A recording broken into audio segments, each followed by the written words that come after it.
वहां एक विचारधारा मजहब की ऐसी है, वहां तो ना कभी मंडल मिश्र को डिस्काउंट मिला, ना डॉक्टर अंबेडकर को डिस्काउंट मिला, ना दीपू चंद्र दास को डिस्काउंट मिला, ना अमृत मंडल को डिस्काउंट मिला। ये लोग तो दलित थे।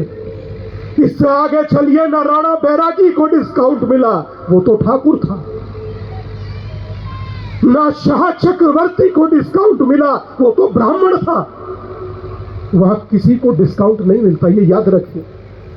देश को चलाने वाले कर्णधारों से लेकर विपक्ष के तमाम लोगों तक यह संदेश जाना जरूरी है, जो हिंदू हित की बात करेगा वही देश पर राज करेगा। और मैं किसी कल्पना में नहीं जीता। मैं हिंदू का दिया खाता हूं, हिंदू का दिया पहनता हूं, हिंदू की दी कार में चलता हूं, हिंदू का दिया वस्त्र ओढ़ रहा हूं, हिंदू के दिए मोबाइल पर बात करता हूं। मेरा फर्ज है मैं आप लोगों के लिए जीऊं, और आपका फर्ज है कि मेरे साथ चट्टान की तरह खड़े हो जाइए, कंधे से कंधा मिलाकर। बस यही मेरी भिक्षा है। जिन हिंदुओं को तलवार से काट नहीं पाए, उन्हें जातियों में बांट दिया गया। मेरा आप सबसे निवेदन है, एक भिक्षा आपसे मांग रहा हूं, अपने लिए नहीं तो इन आने वाली पीढ़ियों के लिए हाथ फैलाकर कह रहा हूं, एक हो जाइए। देश धर्म पर मिटने वाले शेर कहां से लाओगे? देश धर्म पर मिटने वाले शेर कहां से लाओगे? मुल्ला और मौलवी मिलकर अकबर पैदा करते हैं, मुल्ला और मौलवी मिलकर अकबर पैदा करते हैं। सुनने और सेक्युलर तेरी बात लगाने आई हूँ, मैं भारत की बेटी तेरी जात बताने आई हूँ। हरनंदी महानगर में आज श्रद्धा, संस्कृति और राष्ट्रभाव का अभूतपूर्व संगम देखने को मिला, जहां राष्ट्रीय स्वयं सेवक संघ के शताब्दी वर्ष के अवसर पर सकल हिंदू समाज द्वारा आयोजित विराट हिंदू सम्मेलन श्रृंखला के अंतर्गत गाजियाबाद और नोएडा एक्सटेंशन के विभिन्न क्षेत्रों में भव्य और ऐतिहासिक कार्यक्रम संपन्न हुए। इंदिरापुरम में लव जिहाद विषय पर प्रस्तुत मर्मस्पर्शी नाटक ने समाज को गहराई से झकझोरा, तो वहीं गौर सिटी में मातृशक्ति के नेतृत्व में निकली विशाल कलश यात्रा ने पूरे वातावरण को केसरिया आभा, भक्ति और आध्यात्मिक ऊर्जा से भर दिया। इन आयोजनों में वैचारिक जागरूकता, सांस्कृतिक गौरव और सामाजिक एकता का अनूठा संगम दिखाई दिया। जगह जगह पुष्प वर्षा के बीच श्रद्धालुओं ने पूरे उत्साह के साथ सहभागिता की और यह कार्यक्रम जन जागरण का सशक्त माध्यम बनकर उभरे। महानगर के अलग अलग क्षेत्रों में समाज के हर वर्ग की रिकॉर्ड भागीदारी देखने को मिली। इंदिरापुरम के 3 से अधिक कार्यक्रमों में 4000 से ज्यादा नागरिक शामिल हुए। खोड़ा क्षेत्र के 8 केंद्रों पर लगभग 3000 लोग एकत्रित हुए, जबकि गौर सिटी और क्रॉसिंग रिपब्लिक में 4000 से अधिक लोगों ने हिंदू एकता और सामाजिक समरसता का सशक्त संदेश दिया। विभिन्न मंचों से पूज्य संतों ने अपने ओजस्वी उद्बोधनों से समाज को नई दिशा प्रदान की। इंदिरापुरम में स्वामी दीपांकर, विजयनगर में साध्वी प्राची, खोड़ा में साध्वी शिवाचार्य कृष्णा और गौर सिटी में महंत नवल किशोर ने सनातन संस्कृति की रक्षा, परिवार व्यवस्था के सुदृढ़ीकरण और राष्ट्र प्रथम के भाव को जीवन में उतारने पर बल दिया। कार्यक्रमों में विभाग प्रचारक अतुल, महानगर प्रचारक राजन और प्रांत विद्या भारती मंत्री राम वरुण सहित अनेक पदाधिकारियों ने संघ के 100 वर्षों की सेवा यात्रा का उल्लेख करते हुए कहा कि संघ का लक्ष्य केवल संगठन निर्माण नहीं बल्कि समाज का सकारात्मक परिवर्तन है। उन्होंने पंच परिवर्तन, सामाजिक समरसता, कुटुंब प्रबोधन, पर्यावरण संरक्षण, स्वदेशी का आग्रह और नागरिक कर्तव्य को हर हिंदू परिवार के जीवन का आधार बनाने का संकल्प दिलाया। आयोजन समिति के प्रवक्ता ने कहा कि आज उमड़ा यह जन सैलाब इस बात का प्रमाण है कि हिंदू समाज अपनी संस्कृति, आस्था और राष्ट्र की रक्षा के लिए पूरी तरह जागृत हो चुका है और पंच परिवर्तन के माध्यम से हर घर को संस्कार, सेवा और स्वावलंबन का केंद्र बनाया जाएगा। कार्यक्रमों के समापन पर फूलों की होली खेली गई, समरसता भोज के रूप में प्रसाद वितरण हुआ और हजारों नागरिकों ने एकता के इस महायज्ञ में सहभागिता कर यह संदेश दिया कि संगठित समाज ही सशक्त राष्ट्र की नींव है। इस ऐतिहासिक आयोजन के साक्षी बने स्थानीय निवासी, स्वयं सेवक और सामाजिक कार्यकर्ता पूरे उत्साह के साथ राष्ट्र निर्माण के इस संकल्प से जुड़े। नहीं है। तो आज की मेरी कविता का भी विषय सेक्युलर ही है। सेक्युलर तेरी वाट लगाने आई हूँ, मैं भारत की बेटी तेरी जात बताने आई हूँ, मैं भारत की बेटी तेरी जात बताने आई हूँ। गौ माता को खाने वाले सच में सुअर होते हैं, जो भारत की जाना बोले वो सेक्युलर होते हैं, जो भारत की जेना बोले वो सेक्युलर होते हैं। सेक्युलर सारे मिलकर नासूर को पैदा करते हैं, बेशर्मी का आलम ये तैमूर को पैदा करते हैं, बेशर्मी का आलम ये तैमूर को पैदा करते हैं। सुन ले ओ सेक्युलर तेरी वाट लगाने आई हूँ, मैं भारत की बेटी तेरी जात बताने आई हूँ, मैं भारत की बेटी तेरी जात बताने आई हूँ।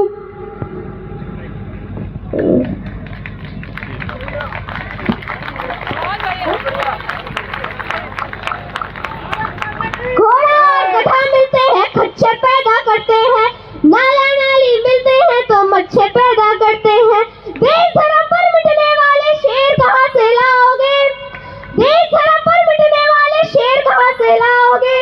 मुल्ला और मौलवी मिलकर अकबर पैदा करते हैं, मुल्ला और मौलवी मिलकर अकबर पैदा करते हैं।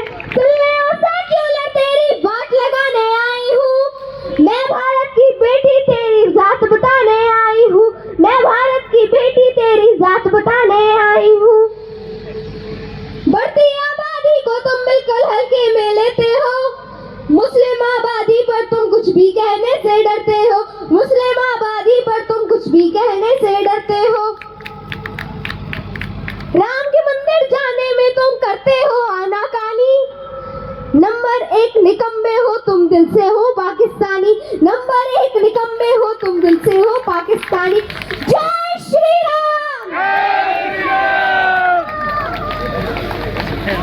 कि राष्ट्रीय स्वयंसेवक संघ 1925 के अंदर पूजनीय डॉक्टर केशवराव बलिराम हेडगेवार जिन्होंने इसको स्थापित करने का काम किया। क्या केवल इतना आसान था इसका स्थापित होना? आखिर कैसा कालखंड रहा होगा, ऐसा क्या विषय रहा होगा इस देश के अंदर जो हजारों करोड़ों वर्षों से जो इस सनातन का द्योतक रहा है, सनातन की परंपराओं को प्रवाहित करने वाला रहा है, इस सनातन को जीवित रखने वाला रहा है। उसी सनातन के देश के अंदर राष्ट्रीय स्वयंसेवक संघ को भी आना पड़ा। इसके लिए हम सबको अपने ऊपर भी विचार करने की आवश्यकता है और हम सबको विचार करने की आवश्यकता है कि ये राष्ट्रीय स्वयंसेवक संघ जिस समय से समाज के बीच में आया, केवल और केवल एक ही उद्देश्य, इस हिंदुत्व के रक्षण के लिए अपने संपूर्ण जीवन को लगाने का काम करना। क्योंकि यहां पर बहुत सारी संख्या ऐसी है जिन्होंने राष्ट्रीय स्वयंसेवक संघ के नाम को सुना भी नहीं होगा। बहुत सारे ऐसे लोग हैं जिन्होंने एक भी दिन राष्ट्रीय स्वयंसेवक संघ की शाखाओं में आने का काम नहीं किया होगा। लेकिन निश्चित ही आपके मन के अंदर एक ज्वाला तो निश्चित ही प्रकट होती होगी, और वो है अपने सनातन की ज्वाला, वो है अपने राष्ट्र की ज्वाला, वो है अपने हिंदुत्व की ज्वाला। उस हिंदुत्व की ज्वाला, उस राष्ट्र की ज्वाला को अपने साथ समर्पित करते हुए इस राष्ट्र निर्माण में लगाने का कार्य करेंगे। इसलिए राष्ट्रीय स्वयंसेवक संघ के स्वयंसेवक बनने का हम फिर आगे आएंगे। ये राष्ट्रीय स्वयंसेवक संघ के पिछले कालखंड के विषय में आखिर उसको आने की आवश्यकता क्यों पड़ी, सूक्ष्म में मैं अपने विषय को रखूंगा, क्योंकि पूज्य स्वामी जी हमारे मध्य में हैं, उनके ही हम संदेशों को सुनने का काम करेंगे। लेकिन क्योंकि इस यात्रा के लिए बोला गया है, उस यात्रा का एक बार फिर से वर्णन करते हैं। आप सबसे प्रश्न है कि जिस पूज्य डॉक्टर केशवराव बलिराम हेडगेवार ने डॉक्टरेट की उपाधि करने के बाद एक संगठन का निर्माण किया, अपने लिए कुछ शेष, अपने कमाई के लिए कुछ अर्जन नहीं किया, अपने परिवार को चलाने के लिए कोई नौकरी ज्वाइन नहीं की, अपने संपूर्ण जीवन को इस हिंदुत्व के लिए, इस हिंदू राष्ट्र के लिए समर्पित करने का काम किया। जो प्रश्न आपसे है, कभी कभी हम सबको लगता है कि राष्ट्रीय स्वयंसेवक संघ एक पुराने विचारों का संगठन है, लेकिन हम सबको इसको जानने की आवश्यकता है कि राष्ट्रीय स्वयंसेवक संघ निरंतर परिवर्तन करने का काम करता है और इस परिवर्तन को हम सब साक्षी हैं। जिस समय हम कहते थे कि नेकर में संघ है, लेकिन उस परिवर्तन को भी किया कि संघ अपने विचारों से जाना जाता है, उसके लिए कोई और पहचान नहीं है। हेलो हेलो हेलो हेलो, जय श्री राम। यकीन भाई, तेरा माइक धोखा दे रहा है, ध्यान रखना। मौके पर बंद हो जाता है, वैसे चल रहा है। मैं चाहूंगा कि बहुत देर से आप बहुत तन्मयता से आज के हिंदू सम्मेलन को आप सुन रहे हैं। बस 1 मिनट के बाद अपने वक्तव्य को प्रारंभ करूंगा और मैं चाहता हूं कि पीछे जितने लोग, पीछे टेंट में भी जो लोग सुन रहे हैं, खड़े हुए हैं, वो 15 मिनट के लिए कुर्सी पकड़ ले। दादा 15 मिनट के लिए कुर्सी ले ले, बाहर खड़े ना हो। मैं चाहता हूं कि कार्यक्रम 15 मिनट के लिए वैसा हो, जब मैं आया था मुझे वैसा ही दिख रहा था। कृपया सभी धर्म प्रेमी अंदर आ जाएं। 15 मिनट के लिए कुर्सी ले ले। मंच पर आसीन परम आदरणीय, प्रिय और आपके गजप्रस्थ के विभाग प्रचारक आदरणीय अतुल जी का आपने वो जस्वी तेजस्वी वक्तव्य सुना। मैं समझता हूं कि इससे प्यारी अभिव्यक्ति जीवंत कोई नहीं हो सकती। आयोजक समिति के संरक्षक सुरेंद्र रेली जी, आदरणीय गुरुमा जी, आशीष शर्मा जी, डॉक्टर युवराज जी, श्री राम वरुण जी, और मंच को बहुत प्यार से, बहुत आदर से चला रही संचालिका वैशाली जी। अद्भुत आपने मंच का संचालन किया। मेरे पास शब्द नहीं, आप बहुत प्यारा बोलती हैं। और मेरा निवेदन आप सबसे है कि बहुत देर आप लोगों ने धूप सेका, अब थोड़ा सा काम की बात। और मेरा निवेदन है, जो पीछे खड़े हैं बैठ जाए भाई, बैठ जाए, खड़े मत हो। और अगर कोई मंच के पीछे हो तो वो भी आगे आकर खड़े हो, पीछे नहीं हो। हम सभी स्वामी जी को सुनने के लिए आतुर हैं। कृपया अपना अपना स्थान ग्रहण करें। महत्वपूर्ण आज का हिंदू सम्मेलन, और शायद मैं समझता हूं कि हिंदू सम्मेलन भी ऐसा, ना जाने कैसा हिंदू सम्मेलन ऐसा जिसमें प्यारे प्यारे से बच्चों की अभिव्यक्ति, हिंदू सम्मेलन ऐसा, और जगह ये जिसने भी चुना है भाई साहब, स्वर्ण जयंती पार्क वाकई स्वर्ण हो गया। ऐसा चलचित्र गृह सिनेमा में देखने को मिलता है जैसे चलचित्र गृह में आज आप बैठे। कमाल कर दिया आप लोगों ने। और एक बार मेरी प्रार्थना है, गजप्रस्थ के इंदिरापुरम में रहने वाले सभी सनातनी हिंदुओं से जो पीछे दूर खड़े हैं, एक बार ताली अपने लिए बजाइए। आपने कमाल कर दिया इंदिरापुरम वालों, कमाल कर दिया आपने। ये शायद हिंदू सम्मेलन का होना साधारण नहीं है, बिल्कुल साधारण नहीं है। जिस देश में मैंने अपने जीवन में देखा अतुल भाई, यहां जाट महासभा होती थी, यहां यादव महासभा होती थी, यहां गुजर महासभा होती थी, यहां दलित महासभा होती थी, यहां त्यागी महासभा होती थी। आप लोगों ने कमाल कर दिया, यह हिंदू की सभा कर कमाल कर दिया आप लोगों ने।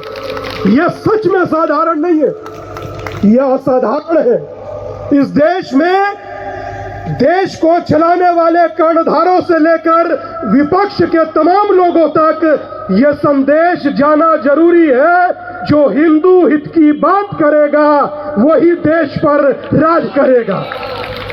यह संदेश जाना जरूरी है। मगर आज हिंदू सम्मेलन में सभी हिंदुओं का संगठित होकर बैठना बहुत सारे लोगों के लिए तकलीफ का कारण भी होगा, क्योंकि उन लोगों ने तो हमेशा देखा था कि सभा होगी, सभा में हिंदुओं को बांटा जाएगा। कुछ लोग अपनी बात करते हैं, पीडीए बताते हैं, मगर मैं जानना चाहता हूं, हम लोगों ने अभी दीप प्रज्वलित किया, माचिस की तिल्ली से दीप जलाया। अब मैं आपसे पूछना चाहता हूं, एक माचिस की तिल्ली जलाऊं, अपनी हथेली के नीचे कितनी देर रख पाओगे? कितनी देर रख पाओगे बताओ? 1 सेकंड, 2 सेकंड, कितना?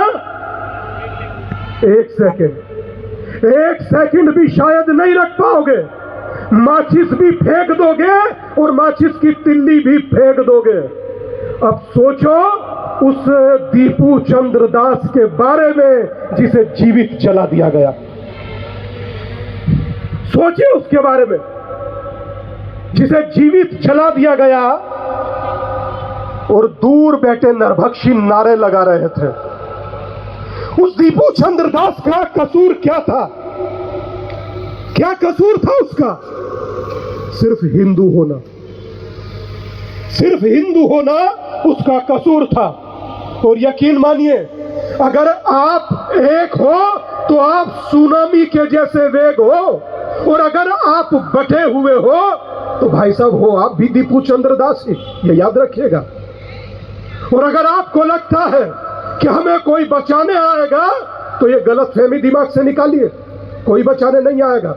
और खासकर नेता बिल्कुल नहीं आएगा। जिसने 2-4 हजार करोड़ कमा लिए वो आपके इंदिरा गांधी टर्मिनल से विदेश का विमान लेगा, अपने बच्चों के साथ भागेगा। कौन बचाएगा एक दूसरे को? हम लोग बचाएंगे एक दूसरे को। इसीलिए कह रहा हूं, ना कोई दूरी। जब हम लोग बचाएंगे एक दूसरे को, इसीलिए कह रहा हूं, ना कोई दूरी, ना कोई खाई, और हिंदू हिंदू हिंदू हिंदू कोई बचाने नहीं आएगा। और जब बचाना हमें ही है, रमेश भाई सोमेश को बचाएंगे, सोमेश भाई धर्मेश को बचाएंगे, मोनिका अनीता को बचाएगी, अनीता परमीला को बचाएगी। तो जब एक होकर हमें ही रहना है तो जातियों में बटे क्यों? हमें साजिशों से लड़ना है, जातियों से नहीं। साजिशों से लड़ना होगा, जातियों से नहीं लड़ना। सोचिए कि ईसाई के यहां जन्मा बच्चा ईसाई होता है और मुस्लिम के यहां जन्मा बच्चा मुस्लिम। अतुल भाई कह रहे थे, बोले कि स्वामी जी 1170 दिनों से यात्रा कर रहे हैं। बिल्कुल सच बात है, 1170 दिनों से यात्रा कर रहा हूं और मैंने यात्रा में किसी से दाल, आटा, चीनी, चावल, पैसा नहीं मांगा। मैंने हिंदुओं से कहा, मुझे जातियों में ना बंटकर एक हिंदू होने की भिक्षा दे दो, बस। और यकीन मानिए, आप लोगों ने दिल खोलकर भिक्षा दिया, आप लोगों ने साथ दिया तो 1170 दिन की यात्रा हो गई। आप लोगों ने साथ दिया तो बहुत सारे लोगों ने मथुरा तक भी पैदल यात्रा की। आप लोगों ने साथ दिया, तब बिना आप लोगों के कुछ नहीं हूं। और मैं किसी कल्पना में नहीं जीता। मैं हिंदू का दिया खाता हूं, हिंदू का दिया पहनता हूं, हिंदू की दी कार में चलता हूं, हिंदू का दिया वस्त्र ओढ़ रहा हूं, हिंदू के दिए मोबाइल पर बात करता हूं। मेरा फर्ज है मैं आप लोगों के लिए जीऊं, और आपका फर्ज है कि मेरे साथ चट्टान की तरह खड़े हो जाइए, कंधे से कंधा मिलाकर। बस यही मेरी भिक्षा है। और एक भाई साहब पूछ रहे थे कि यात्रा कब रोकिएगा? यात्रा कब रोकोगे? 1170 दिन तो हो गया। तो मैंने उनसे कहा कि जब मुस्लिम के यहाँ जन्मा बच्चा मुस्लिम होता है, क्रिश्चियन के यहाँ जन्मा बच्चा ईसाई होता है, जिस दिन मेरे यहाँ जन्मा बच्चा जाट, यादव, त्यागी, गुजर, वर्मा, शर्मा नहीं होकर हिंदू पैदा होने लगेगा, उस दिन यात्रा बंद कर दूंगा। उस दिन नहीं करूंगा यात्रा। और आप लोगों ने बहुत प्यारे प्यारे बच्चों की व्यक्तियां देखी। कितना प्यारा ये बच्चे अभिव्यक्ति कर रहे थे, ये देश है वीर जवानों का, गणेश की वंदना कर रहे थे। मेरा आप सबसे निवेदन है, मैं साधु हूं, भिक्षा मांगना मेरा अधिकार है। आपसे भी एक चीज मांगना चाहता हूं, मगर चिंतित मत होइएगा, पैसा नहीं मांगूंगा। एक चीज आप सबसे मांगना चाहता हूं। ए बेटा इधर आ, जरा मंच पर आना, आ जाओ, एक दो बच्चे आ जाओ, कोई भी एक बच्चा आ जाओ। मैंने कभी किसी से कुछ नहीं मांगा। आपको लगता है कि शायद कहीं ना कहीं हम लोगों के जाति आड़े आ जाती है। यकीन मानिए, एक इंग्लिश का शब्द है कास्ट। कास्ट शब्द बोलते हैं ना कि भाई साहब, हम लोग इंटेलेक्चुअल होते हैं तो पूछ लेते हैं क्या कास्ट है भाई साहब आपका, और अगर दूर देहात में रहते हैं, गांव में रहते हैं, तो वहां प्यार से पूछ लेते हैं कौन जात बा। मैं आपसे कहना चाहता हूं, एक इंग्लिश का शब्द है कास्ट। आप लोग तो गूगल चलाते हैं, मोबाइल हाथ में रखते हैं, इस पर आप सर्च कीजिएगा गूगल में। कास्ट शब्द भी भारत का शब्द नहीं है, पुर्तगीज भाषा का शब्द है कास्ट। और जिन हिंदुओं को तलवार से काट नहीं पाए, उन्हें जातियों में बांट दिया गया। मेरा आप सबसे निवेदन है, एक भिक्षा आपसे मांग रहा हूं, अपने लिए नहीं तो इन आने वाली पीढ़ियों के लिए हाथ फैलाकर कह रहा हूं, एक हो जाइए। इन बच्चों के लिए एक हो जाइए। इन बच्चों के लिए छोड़िए कौन ब्राह्मण है, कौन जाट है, कौन गुजर है। अगर जो आप बचे तो आपकी पीढ़ियां बचेंगी। आप रहे तो आपका अस्तित्व लेने वाला कोई रहेगा। यहां से कितनी दूर है उज्जैन? 800,000 किलोमीटर होगा। 800,000 किलोमीटर उज्जैन के अंदर एक हिंदू बच्चा बैठा हुआ था। पीछे से एक नरभक्षियों की भीड़ आती है और उस बच्चे को मार मार कर अधमरा कर देती है। और जब उस बच्चे के परिवार वाले प्रतिकार करते हैं तो उनके घरों को जलाया जाता है, उनकी कारों को जलाया जाता है, उनके घरों को तोड़ा जाता है, उनके घरों पर पत्थरों से पथराव किया जाता है। तो घर की महिलाएं बाहर आकर कहती हैं, अगर आप गुटों में बटकर रहना चाहते हो तो रहिए, ये लाठी डंडा हमें दीजिए, हम इनका मुकाबला करेंगे। सोचिए कि घर की महिलाएं अगर डंडा उठा ले तो हम लोगों के लिए कितनी ग्लानि की बात है, कितनी शर्म की बात है। इसीलिए आपसे कह रहा हूं, एकदम हाथ फैलाकर इन बच्चों के लिए एक हो, अपने आने वाली पीढ़ियों के लिए एक हो। आपका कोई नाम लेवा रहे, यकीन मानिए वहां एक विचारधारा मजहब की ऐसी है, वहां तो ना कभी मंडल मिश्र को डिस्काउंट मिला, ना डॉक्टर अंबेडकर को डिस्काउंट मिला, ना दीपू चंद्र दास को डिस्काउंट मिला, ना अमृत मंडल को डिस्काउंट मिला। ये लोग तो दलित थे। इससे आगे चलिए, ना राणा बैरागी को डिस्काउंट मिला, वो तो ठाकुर था। ना शाह चक्रवर्ती को डिस्काउंट मिला, वो तो ब्राह्मण था। वहां किसी को डिस्काउंट नहीं मिलता, ये याद रखिए। उसके बाद भी अगर जो हम जातियों में बट गए, यकीन मानिए बहुत सारे लोग इंतजार कर रहे हैं, ये मकान मेरा है, ये दुकान मेरा है, ये वाहन मेरा है। इनके मंसूबे कामयाब मत होने दीजिएगा। और उसकी एक ही दवा है, और वो है हिंदू। उसकी एक ही दवा है, आपका संगठित होना। उसकी एक ही दवा है, आपका संकल्प लेना। आप यहां पर आए हैं और थोड़ी देर बाद आप यहां से प्रस्थान करेंगे, मगर यकीन मानिए यहां पर आप आए और यहां से प्रस्थान करें, ये यात्रा व्हाट्सएप पर डीपी लगाने की नहीं है। ये यात्रा 30 सेकंड की रील बनाने की नहीं है। ये यात्रा इंस्टा पर स्टोरी पोस्ट करने की नहीं है। ये यात्रा है, जब इस प्रांगण से आप बाहर निकले तो ये संकल्प निकले, संकल्प लेकर निकले कि यहां से बाहर जो निकल रहा है वो कट्टर हिंदू है, कट्टर हिंदू।